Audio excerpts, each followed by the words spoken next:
हमारे YouTube channel Hindu तीर्थ स्थल में आपका स्वागत है। आदरणीय भक्तों, मैं आलोक तिवारी आपका अपने चैनल पर स्वागत करता हूं और इस समय हमारे चैनल पर माता दुर्गा के 51 शक्ति पीठों के बारे में विशेष श्रृंखला प्रस्तुत की जा रही है, जिसमें सभी 51 शक्ति पीठों की जानकारी आपके सामने प्रस्तुत की जा रही है। लेकिन इस वीडियो में आगे बढ़ने से पहले आपको एक बात बता देना चाहते हैं कि हमारा दूसरा चैनल भी है, जिसका नाम है आलोक तिवारी एस्ट्रोलॉजर। उस चैनल का लिंक इस वीडियो के डिस्क्रिप्शन बॉक्स पर उपलब्ध है। आप उस चैनल पर जाकर के ज्योतिष एवं अध्यात्म की संपूर्ण जानकारी प्राप्त कर सकते हैं। आइए अब इस वीडियो को प्रारंभ करते हैं। आदरणीय दर्शकों, आज की इस वीडियो के माध्यम से हम आपके सामने विमला शक्तिपीठ के बारे में विस्तृत जानकारी लेकर के प्रस्तुत हुए हैं। आदरणीय दर्शकों, 51 शक्तिपीठों में से विमला शक्तिपीठ को 36वां शक्तिपीठ माना जाता है। लेकिन आपको बता दें कि विमला शक्तिपीठ के बारे में कुछ भ्रम की स्थिति है। गीता प्रेस द्वारा प्रकाशित पुस्तक तीर्थांक में भी विमला शक्तिपीठ के स्थल के बारे में संदेहास्पद स्थिति लिखी हुई है, क्योंकि तीर्थांक में विमला शक्तिपीठ की स्थिति के बारे में जगन्नाथ मंदिर परिसर में स्थित विमला देवी का मंदिर अथवा याजपुर में स्थित विरजा मंदिर लिखा हुआ है।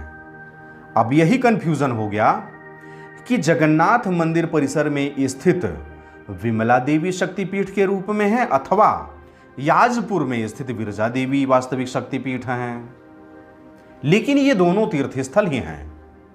चूंकि दो स्थलों को विमला शक्तिपीठ माना जाता है, इसलिए हम इस शक्तिपीठ को दो अलग अलग वीडियो के साथ आपके सामने प्रस्तुत कर रहे हैं, जिससे आपको इन दोनों स्थलों के बारे में पर्याप्त जानकारी प्राप्त हो सके। चूंकि यह शक्तिपीठ भ्रम की स्थिति में है कि किस स्थल को वास्तविक रूप से शक्तिपीठ माने, तो आपको बता दें कि आप दोनों में से जिस भी स्थान का दर्शन लाभ प्राप्त कर सकें, उसे ही शक्तिपीठ का दर्जा देते हुए उसे ही शक्तिपीठ का दर्शन मान लें। आइए अब दोनों स्थलों में से पहले स्थल के बारे में जानकारी प्राप्त कर लेते हैं, जो कि जगन्नाथ मंदिर परिसर में ही स्थित है। विमला देवी शक्तिपीठ कहाँ स्थित है? 36वां शक्तिपीठ एवं हिंदुओं के लिए अत्यंत महत्वपूर्ण मंदिर एवं तीर्थ स्थल विमला देवी का यह शक्तिपीठ भारत भूमि के उड़ीसा राज्य के पुरी शहर में जगन्नाथ मंदिर के प्रांगण में स्थित है। माता सती का कौन सा अंग गिरा था? विमला शक्तिपीठ में माता की नाभि गिरी थी। माता की नाभि गिरने के कारण इस स्थल को नाभि पीठ के रूप में भी जाना जाता है। माता की शक्ति तथा भैरव का नाम क्या है? यहां स्थित माता की शक्ति का नाम विमला तथा भैरव का नाम जगन्नाथ है। विमला माता मंदिर का इतिहास। विमला माता मंदिर का केंद्रीय चिन्ह 6वीं शताब्दी का है। वर्तमान संरचना एवं इसकी वास्तुकला के आधार पर 9वीं शताब्दी में पूर्वी गंगा राजवंश के तहत संभवतः एक पुराने मंदिर के खंडरों पर बनाई गई प्रतीत हो रही है। इसकी वास्तुकला 9वीं शताब्दी के जगन्नाथ मंदिर परिसर में मुक्ति मंडप अर्थात एक मंडप हाल के पास नरसिंह मंदिर के समान है। मंदाला पंजी में कहा गया है कि मंदिर का निर्माण दक्षिण कौशल के सोमवंशी राजा के शासक ययाति केसरी द्वारा किया गया था। मंदिर की प्रतिमाएं विशेष रूप से पार्श्व देवता, परिचय देवता, साथ ही केंद्रीय चिन्ह की पृष्ठभूमि स्लैब सोमवंशी शैली को दर्शाती है और मूल मंदिर का हिस्सा हो सकती है, जिसके खंडहर पर नए मंदिर का निर्माण किया गया था। ऐसी मान्यता है कि विमला केंद्रीय जगन्नाथ मंदिर से भी पहले की देवी हैं, पहले से स्थापित हैं। विमला मंदिर का डिजाइन एवं वास्तुकला देवला शैली की है। यह मंदिर जगन्नाथ मंदिर परिसर के दक्षिणी पश्चिमी कोने में स्थित है। मंदिर बलुआ पत्थर और लेटराइट पत्थर से बना हुआ है। यह एक पूर्वमुखी मंदिर है, जिसमें 4 मुख्य भाग हैं: विमान, जगमोहन, नाता मंदिर और भोग मंडप। विमान मुख्य गर्भगृह है, जगमोहन असेंबली हॉल है, नट मंदिर उत्सव हॉल है और भोग मंडप प्रसाद हॉल है। ऐसी मान्यता है कि हिंदू दार्शनिक और संत आदि शंकराचार्य ने 8वीं शताब्दी में पुरी में गोवर्धन मठ की स्थापना की थी, जिसकी पीठासीन देवी विमला थीं। विमला मंदिर के स्थापत्य निर्माण से पता चलता है कि यह 9वीं शताब्दी का मंदिर है और इसका निर्माण पूर्वी गंगा राजवंश के समय में किया गया था।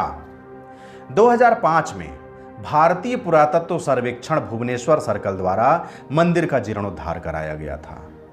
पुरी में जगन्नाथ मंदिर के लेखक स्टार्जा के अनुसार जगन्नाथ मंदिर कभी ब्रह्मा, विष्णु और शिव की त्रिमूर्ति के लिए उनकी पत्नी और हिंदू देवी सरस्वती, लक्ष्मी और विमला के रूप में पार्वती जी, इन तीनों के एक साथ पूजा करने का केंद्र था। 17वीं शताब्दी तक श्री विद्या देवी की पूजा को समर्पित संप्रदाय भी यहां पर सक्रिय था। धीरे धीरे श्री विद्या और शिव केंद्रित शैव परंपराएं समाप्त हो गईं और यह स्थल विष्णु केंद्रित वैष्णववाद एकमात्र परंपरा बन गया। यहां कभी तांत्रिक पंचमकार का भी चलन था। अब पंचमकार क्या होता है? पंचमकार को पंचतत्व या 5 सुश्री के रूप में भी जाना जाता है। इसके अंतर्गत मछली, मांस, शराब, सूखा अनाज और संभोग, ये 5 चीजें सम्मिलित थीं।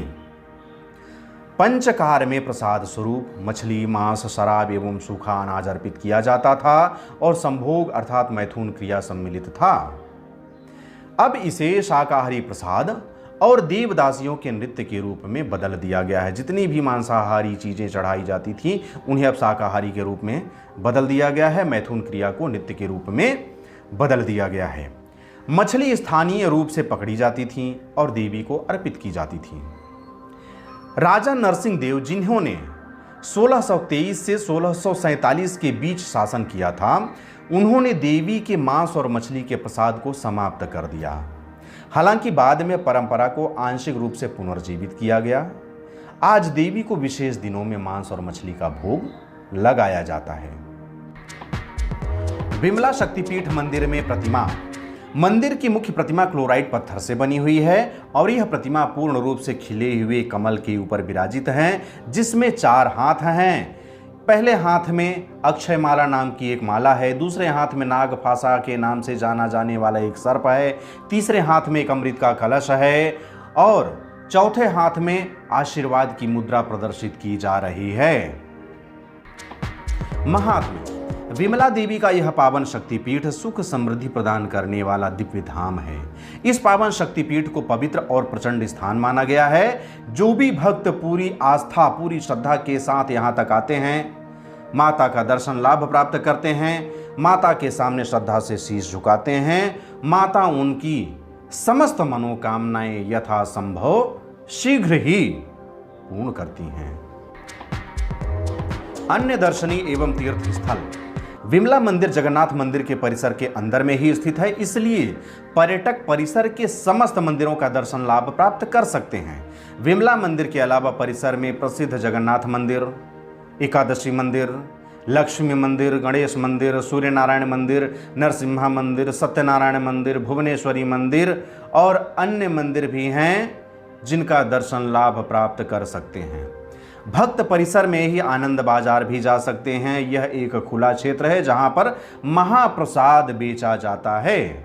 महाप्रसाद में 56 प्रकार के व्यंजन शामिल होते हैं जो 56 भोग कहलाते हैं, जो प्रत्येक दिन भगवान जगन्नाथ को अर्पित किए जाते हैं। सभी खाद्य पदार्थ स्वादिष्ट होते हैं भैया। आप यदि वहां तक जाते हैं तो आनंद बाजार अवश्य जाइएगा और भोग प्रसाद अर्थात महाप्रसाद अवश्य खरीद करके ग्रहण कीजिएगा। आगंतुक या तो मंदिर में खाने के लिए महाप्रसाद खरीद सकते हैं या इसे बाहर खाने का विकल्प चुन सकते हैं, अर्थात खरीद करके ले जा सकते हैं और बाहर बैठ करके खा सकते हैं। अपने इस अस्थायी निवास अर्थात गेस्ट हाउस में जहां भी रुके होते हैं वहां भी बैठकर खा सकते हैं। मंदिर के प्रवेश द्वार के बाहर एक सुंदर बगीचा है जहां पर्यटक आराम कर सकते हैं। माता के दरबार के अलावा मंदिर परिसर के बाहर भी अनेक दर्शनीय स्थल हैं, जैसे गुंडीचा मंदिर, कपाल मोचन, एलार मठ, गंभीरा मठ, सिद्ध बकुल, श्वेत गंगा सरोवर, गोवर्धन पीठ, कबीर मठ, हरिदास जी की समाधि, टोटा गोपीनाथ, बेड़ी हनुमान जी, चक्रतीर्थ, सोनार गौरांग, कानवत हनुमान, चिल्का झील, चंद्रभागा बीच, गोल्डन बीच, कोणार्क सूर्य मंदिर, लोकनाथ मंदिर, नरेंद्र सरोवर, मार्कंडेश्वर मंदिर, मौसी माँ का मंदिर, अलारनाथ मंदिर, सुदर्शन शिल्प संग्रहालय, ननबाना पक्षी अभ्यारण्य, गोल्डन बीच एवं साक्षी गोपाल मंदिर प्रमुख तीर्थ स्थल है जहां आपको अवश्य जाना चाहिए। पुरी यात्रा हेतु सबसे अच्छा मौसम। पुरी भारतवर्ष का प्रसिद्ध पर्यटक एवं धार्मिक नगरी है, जिसके कारण यहाँ वर्ष भर श्रद्धालुओं एवं पर्यटकों का आवागमन बना रहता है। लेकिन पुरी घूमने का, पुरी में आनंद लेने का सबसे अच्छा मौसम अक्टूबर से लेकर के फरवरी तक का महीना माना जाता है, क्योंकि इस समय यहाँ का मौसम अत्यंत सुखद होता है। वैसे पुरी में जगन्नाथ जी की रथ यात्रा प्रसिद्ध है, जिसमें सम्मिलित होने के लिए देश विदेश से लोग आते हैं। आप भी एक बार अवश्य आइएगा। दर्शन एवं पूजन का समय। यदि आप विमला शक्तिपीठ स्थित माता विमला देवी के दर्शन हेतु आना चाहते हैं तो वर्ष में कभी भी आ सकते हैं। यह मंदिर पूरे वर्ष भर और सप्ताह के 7 दिन दर्शनार्थियों के दर्शन हेतु खुला रहता है। यह मंदिर दर्शनार्थियों के दर्शन हेतु प्रातः 5 बजे से लेकर के रात्रि 10 बजे तक खुला रहता है। आप इस बीच में कभी भी माता विमला का दर्शन लाभ प्राप्त करते हुए उनसे आशीर्वाद प्राप्त कर सकते हैं। विमला शक्तिपीठ मंदिर के त्योहार। चूंकि यह एक देवी मंदिर होने के कारण इस मंदिर के लिए आश्विन माह की दुर्गा पूजा विशेष रूप से मनाई जाती है। विजयादशमी अर्थात दशहरा के दिन पुरी के गजपति राजा द्वारा देवी की पूजा की जाती है। इसके अलावा यहाँ का प्रसिद्ध जगन्नाथ रथ यात्रा तो प्रसिद्ध है ही। आवागमन के साधन। यदि आप पुरी में स्थित विमला शक्तिपीठ तक दर्शन हेतु आना चाहते हैं तो यह शक्तिपीठ उड़ीसा के पुरी शहर में स्थित है और पुरी आप विभिन्न साधनों के माध्यम से पहुंच सकते हैं। यदि निकटवर्ती रेलवे स्टेशन की बात करें तो पुरी रेलवे स्टेशन, जो कि विमला शक्तिपीठ से मात्र 3 किलोमीटर की दूरी पर स्थित है।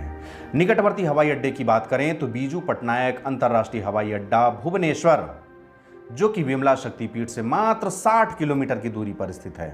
यदि सड़क मार्ग की बात करें तो विमला शक्तिपीठ पुरी में स्थित है और पुरी भारतवर्ष के सभी प्रमुख महानगरों से सड़क मार्ग के माध्यम से बहुत अच्छी तरह से जुड़ा हुआ है। आप यहाँ तक सड़क मार्ग का उपयोग करते हुए बस से, टैक्सी से अथवा स्वयं का निजी वाहन लेकर के यहाँ तक पहुँच सकते हैं। माता का दर्शन लाभ प्राप्त कर सकते हैं, समुद्र में स्नान कर सकते हैं और उसके अलावा यहाँ स्थित समस्त दर्शनीय स्थलों का दर्शन लाभ प्राप्त करते हुए पुण्य के भागीदार बन सकते हैं। इस तरह से इस वीडियो के माध्यम से आपके सामने विमला शक्तिपीठ के बारे में विस्तृत जानकारी प्रस्तुत की गई। मैं आशा करता हूँ कि यह जानकारी आपको पसंद आई होगी। यदि यह जानकारी आपको पसंद आई हो तो मुझे कमेंट बॉक्स में लिख करके अवश्य बताइएगा भैया। साथ ही साथ इस वीडियो को अधिक से अधिक लोगों तक शेयर कीजिए, जिससे कि सभी लोग इस जानकारी से अवगत हो सके, इस शक्तिपीठ की जानकारी सभी लोगों को हो सके, यहाँ तक आकर के सभी लोग दर्शन लाभ प्राप्त कर सकें। अब मुझे आज्ञा दीजिए, मिलते हैं अगली वीडियो पर नए तीर्थ स्थल के बारे में नई जानकारी लेकर के। तब तक के लिए जय हिंद, जय भारत, बम बम भोलेनाथ की जय, माता रानी की जय, जय गुरुदेव।